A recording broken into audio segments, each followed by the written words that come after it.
The explosion in Oak Cliff changed so many lives at once. A week later, we now know that it left 3 people dead and 19 families displaced. So to help them pick up the pieces, organizations like Austin Street Center are stepping in. And Daniel Roby is the CEO and joins me to share so much more about their efforts and how we can also get involved as well. Good morning to you, Daniel. Good morning. Thanks for having me. So glad to have you. So tell me about Austin Street Center and who you guys serve. What is your mission?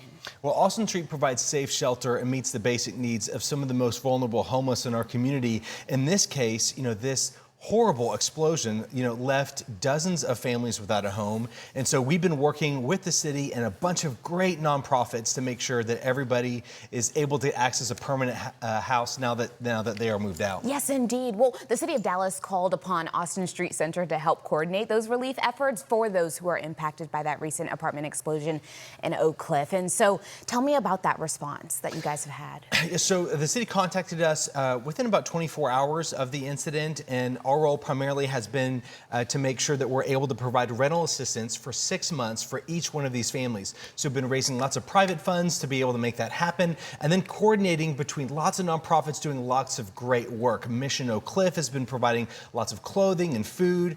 We have Potter's House has been supporting air mattresses, and Catholic Charities is working with ongoing case management. So it's really just making sure that everybody is able to do their role and that there are no gaps in care across the many different agencies supporting this effort. So all 19 families taken care of then, yes? That's right. So as of this morning, we have about 16 who have moved in. We'll have about 4 move in today. About 9 of those have already received their furniture. For the rest, furniture is on its way. So it's really just been a fast and short effort to try to make sure we can get people moved in quickly as possible and make sure that they have essentially the beginnings of a new life, because these are families that lost everything. Some of them lost their pets. They lost, all of their furniture and clothes, everything that they have. And so we're really starting over from square one.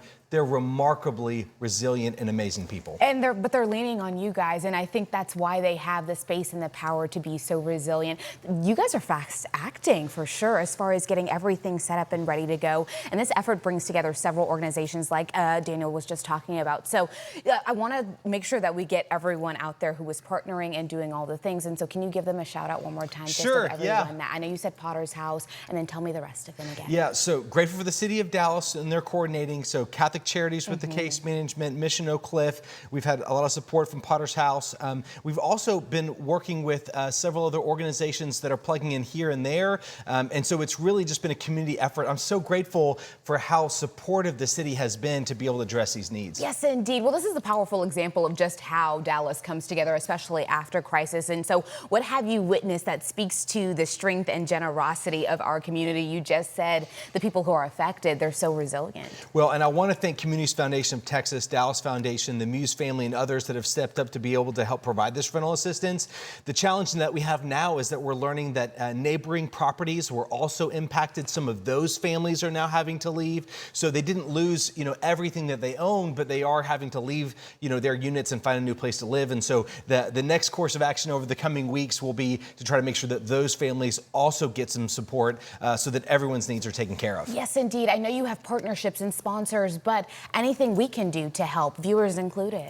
Well, yeah, encourage people to be supportive of all those nonprofits that are doing work. And so, yeah, Austin Street has a landing page at austinstreet.org where people can make donations for rental assistance, but they can also give to those other organizations. Mission Oak Cliff, Family Gateway, and the Stew Pot have been supportive. Yeah, so give to all. They all really need is, like you said, a community effort. And the fact that we're able to donate to rental assistance, that's a really good way to help, actually. Thank you so much for being here this morning and sharing the knowledge so that we can be enacted to help out those in our community as well.